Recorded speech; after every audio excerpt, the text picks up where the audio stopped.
So before IPL started, I always wondered what is the point in playing this IPL without having any audience, without having any spectators? What is kind of revenue that they might lose for not having audience? And that's when I dive deep into understanding how IPL as a business works, how it gets monetized for franchise owners, IPL, BCCI, and all the other stakeholders. And that is exactly what I'm going to tell you this time in this video. So hi, hello, and a warm welcome to all my viewers. If you're watching me and my channel for the first time, I request you to go ahead and look at the content in the channel. And if you're someone who watches my channel normally and forgotten to subscribe to the channel, please go ahead and click on the subscribe button. And also don't forget to click on the bell button so that you keep getting all my videos. So welcome once again. So some of the figures that I'm going to talk about in IPL business is going to blow your mind off. So be ready for that data.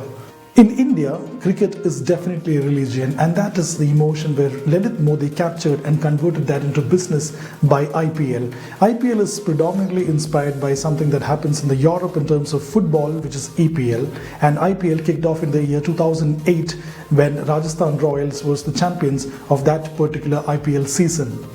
Ever since the first edition of IPL happened in 2008, IPL is a runaway success in India, and it is one of the most sought after or one of the most popular sport event that India has ever witnessed. So now let's try and understand different modes and different revenues that IPL has, how IPL gets monetized. The first mode of revenue is going to be the broadcasting rights. The channel or the broadcaster needs to pay a fixed amount of fees for BCCI to get their rights. This contributes to more than 60 to 70% of the total revenue that happens in IPL in that particular season. If you remember, between 2008 and 2017, we all used to watch IPL in Sony, and that's because Sony Entertainment took all the broadcasting rights from the year 2008 to 2017. Do you want to know the amount at which Sony had bought this broadcasting rights? And that was about 8,200 crores, which means that Sony used to pay per year, that is for 10 years, if you were to look at per year, they used to pay 820 crores for having the broadcasting rights in their channel. So that was the story from 2008 to 2017. From 2018 to 2022, Star India has purchased all the broadcasting rights from BCCI, and for that, Star India has paid an amount of 16,300 crores just for 5 years. Now, if you have to take that on yearly basis, Star India pays approximately per year 3,200 crores for broadcasting IPL in their channel like Stars and from the Hotstar as well. Now you have to imagine that from 820 crores per year, it has gone to 3,200 crores per year, and that is the sort of revenue generation that happens in IPL. Now, BCCI doesn't take all that money in their pocket. They distribute about 30 to 40% of this revenue to the individual team members, and in turn, the individual team franchise invests that into players, invests that into branding, invests that into advertising and the other expenses. That is what BCCI does. Approximately 30 to 40% of this is shared between the team franchise. Now the question is, why do they spend so much of money, and how are they going to be profitable buying the broadcasting rights at such a high amount? If you have to look at IPL started last month on 19th, and it is going to extend till November 10th. And between these two dates, we have 56 matches, where each and every match will have 40 overs. Between all overs and between drinks breaks, there are 100 number of ad spaces that is available for selling.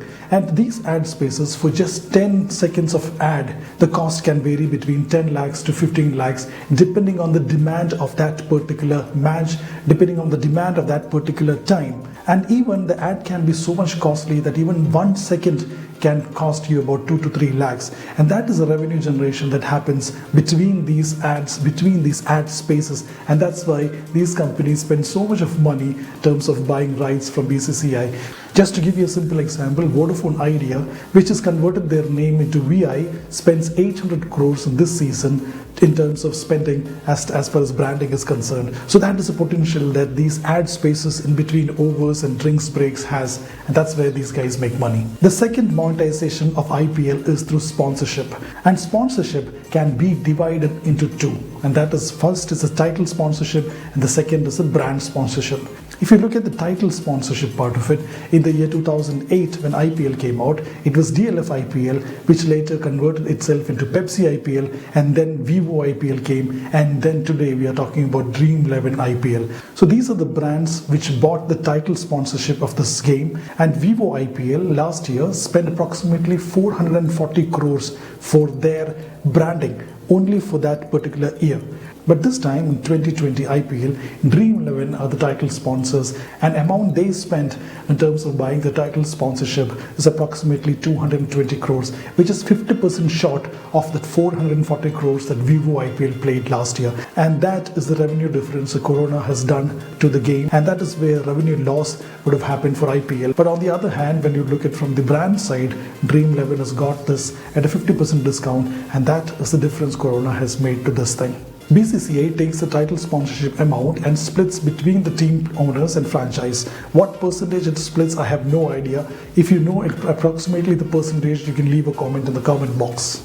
The branding is not just in jersey, it can be anywhere in the ground, right from the scorecard, on the boundary line, on the wicket, on the stumps. It could be anywhere in the cricket ground, and that's why branding contributes very significant in terms of revenue as far as IPL is concerned, in terms of monetization as far as IPL is concerned. Another way that IPL monetizes itself is in terms of franchise fees.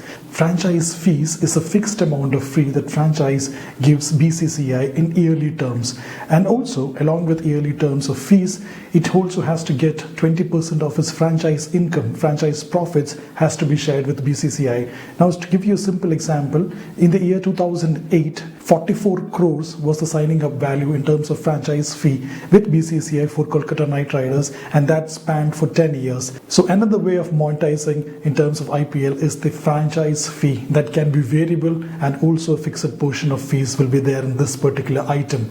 Another way of monetizing that happens in IPL is trading players. Yes, you heard me right. Just like how you trade your stocks in the stock market, in the IPL, players also get traded. Just to give you a simple example, if a player A was picked for 1 crore by a team, and if this player A goes on to perform well, builds a brand on its own, at the end of the season, maybe in the next season itself, this player A can be picked up by another team. And if that another team picks up this player A for more than 1 crore, that additional amount of profits can be delivered to the first franchise. So trading also among players happens very frequently in IPL. You can see many names like Ravichandran Ashwin, Robin Uthappa, n number of names you will see at this 2020 IPL itself getting traded. So another monetization is trading players. Another point of monetization in IPL is the prize money.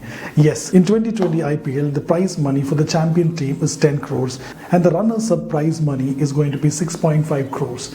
If you have to look at 2019, the champion prize money was 20 crores and the runners-up prize money was 12.5 crores. If you look at that way, IPL has cut down its prize money by 50% ever since Corona has come, but there is always monetization in terms of prize money as well.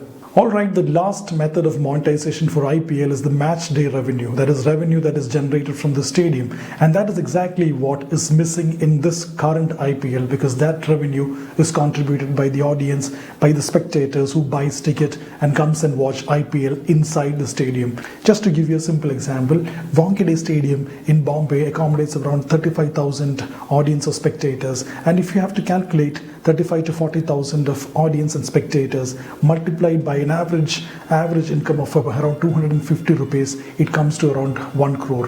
1 crore is generated from one single match, and 52 match you have to average at least 52 crores. That is the kind of revenue that is completely missing in this 2020 IPL. But if you have to look at that revenue against the broadcasting, the media, the brand revenue, this 52 crores is absolutely nothing. And that is why the authorities decided to go all out and make this IPL 2020 happen, because the loss will be there for sure, but I'm sure there'll be more profit that is generated in terms of TV revenue, commercial revenue, and the media and the branding revenue as well. So by now you would have got a good idea as to how IPL makes money, how monetization in IPL happens, who all makes money, how franchise works, and almost everything has been covered in this video. I really hope this video was value adding to you.